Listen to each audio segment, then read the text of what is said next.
Karibu sana mtu wa Mungu. Tuko kwenye somo la maisha ya Ibrahimu na uchumi wako. Na hii ni sehemu ya pili. Kwa hiyo sasa nimesema kwenye sehemu ya kwanza Ibrahimu aliondoka na baba yake wakiwa na mission ya kwenda nchi ya Kanaani. Lakini waliishia njiani na wakaishi maisha yale yale magumu, maisha tu ya wastani. Na sasa kwenye hili somo tunataka tuangalie nini kilitokea kwenye maisha ya Ibrahimu, alifaidikaje, alitajirikaje, alifanikiwaje.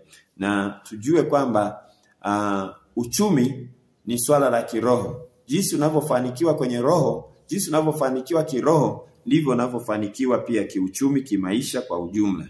Kwa hiyo sura ya 12 ya Mwanzo tunaona sasa safari ya Ibrahimu inapata muendelezo.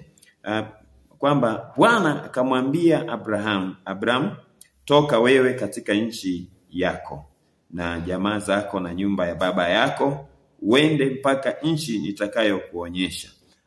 Hili ni jambo kubwa sana. Unapoitwa, uchumi ni wito. Swala la uchumi ni wito. Kila mtu ameitwa kwenye industry fulani, kwenye eneo fulani. Mwingine ameitwa kwenye ufundi, mwingine ameitwa kwenye taaluma kuwa mwalimu, mwingine ameitwa kuwa mtumishi wa Mungu, kuchunga watu, mwingine kila mahali, kila kona uliopo, hakikisha kwamba ni ule wito wako, ni kitu ambacho hasa kiko ndani ya moyo wako na utafanikiwa.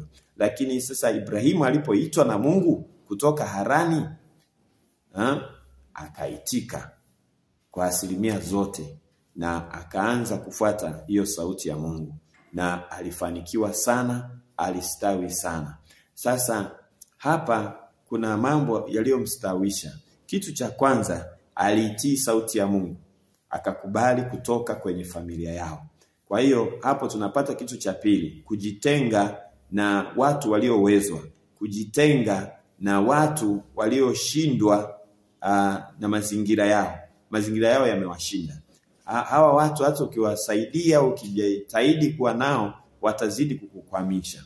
Kwa hiyo Ibrahimu akajitenga na hawa, akatengwa na Mungu. Kitu cha muhimu, alitii sauti ya Mungu. Na wewe ukitii sauti ya Mungu, kwamba Mungu anakuambia fanya kitu fulani, ukatii, utafika mbali sana, utafanikiwa, utastawi. Kwa hiyo hivyo vitu vya msingi sana. Kutii sauti ya Mungu na kuondoka kwenye maisha uliyokuwa unaishi mwaka jana, maisha unayoishi sasa, uondoke hapo, ujitie ujasiri katika Mungu ili usonge mbele. Hilo ni jambo la msingi. Na baada ya hapo tunaona Abraham alitii na akasonga mbele. Ibrahimu alipofika kwenye ile nchi akaanza shughuli zake. Lakini kitu cha kwanza alifanya ni kutengeneza nyumba ya ibada, kutengeneza hema la ibada, mahali anapoabudia, mahali anapofanyia ibada. Nyumbani kwako tenga mahali pa kufanyia ibada. Kwenye chumba unachopanga tenga mahali pa kufanyia ibada. Chukua na nguo maalumu ambayo unafanya nayo ibada. Inaitwa mantle, inaitwa the garment of prayer, the garment of worship. Kwa hiyo hivi vitu ndio nakupa ni vya msingi sana. Ibada iwe kipaumbele chako. Na mtu wa ibada, mtu anayeabudu ana nguvu, kwa sababu Mungu atakuwezesha. Na unahitaji kuongozwa na Roho wa Mungu. Unahitaji kuongozwa na Mungu kwenye uchumi wako. Hizi nakupa siri, ni siri adimu sana, ni siri muhimu sana za kwenye Biblia. Kwa hiyo Ibrahimu ukisoma Mwanzo 12:7 unaona jinsi alivyokuwa. Inasema Bwana akamtokea Abrahamu akasema, uzao wako nitawapa nchi hii, naye huko akamjengea madhabahu Bwana aliyemtokea. Kwamba baada ya Mungu kuzungumza naye, hii ni mara ya pili anazungumza naye, anamwambia uzao wako nitaubariki. Jamaa akajenga hema pale, akaanza kumuita Mungu kupitia pale alipoisikia ile sauti. Kwa hiyo hivi vitu ni vya msingi sana. Yeye alikuwa mtu wa kuabudu, mtu wa ibada, na ibada ilibadilisha maisha yake, ilibadilisha uchumi wake, ilimuinua sana, ilimfanikisha sana ibada. Kwa hiyo ni muhimu tukayajua haya. Na tukiendelea mbele utaona kwamba Mungu, kwa sababu baada ya kumchagua, alimpa siri za kufanikiwa kwake. Alipewa ahadi 3, akaambiwa jina lake litakuwa kuu. Kwa hiyo jina ni muhimu sana. Jina lako litakuwa kuu. Jina lako lilinde. Heshima ulionayo ilinde. Ni kitu cha kuendelea, ni kitu cha kuendeleza. Heshima ulionayo ilinde, ni kitu cha kuendelea, ni kitu cha kukustawisha, ni kitu cha kukubadilisha, ni kitu cha kukupeleka mbele sana. Pili, aliambiwa atafanywa kuwa taifa kubwa, maana yake atakuwa na uzao mwingi, na alipata huo uzao. Zitunze ahadi zako. Ninachoweza kusema, zitunze ahadi zako. Na jambo lingine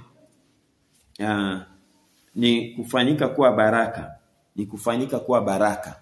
Yaani kila kitu ambacho Mungu anafanya kupitia wewe, anawalenga watu wengine, anawalenga watu wengi, uwabariki. Kila mtu akusudie kuwa baraka kwa watu wengine. Kila mtu akusudie kuwa baraka. Cha kwanza jina, cha pili kuwa taifa, manake utakuwa na uzao mwingi kwenye kila eneo. Kampuni yako itaenea sehemu mbalimbali. Huo ni uzao.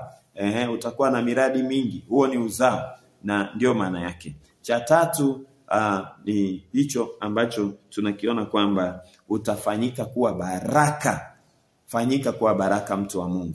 Ni jambo jema sana wewe kufanyika baraka. Tunaangalia maisha ya Ibrahimu na uchumi wako, kwamba hivyo vipengele nilivyovitaja, ahadi 3, kumbuka ahadi zako, ziandike na uendelee kutembea katika hizo ahadi. Kumbuka ahadi za Mungu alizokupa wewe. Kama uzijui, chukua hizi za Ibrahimu. Chukua hizi za Ibrahimu, kwa sababu Ibrahimu ni baba wa imani. Kwa hiyo chukua hizi za Ibrahimu, kimbia nazo, nenda nazo, endelea nazo. Mungu akubariki sana katika hii sehemu ya pili ya somo letu siku ya leo. Ubarikiwe na Bwana.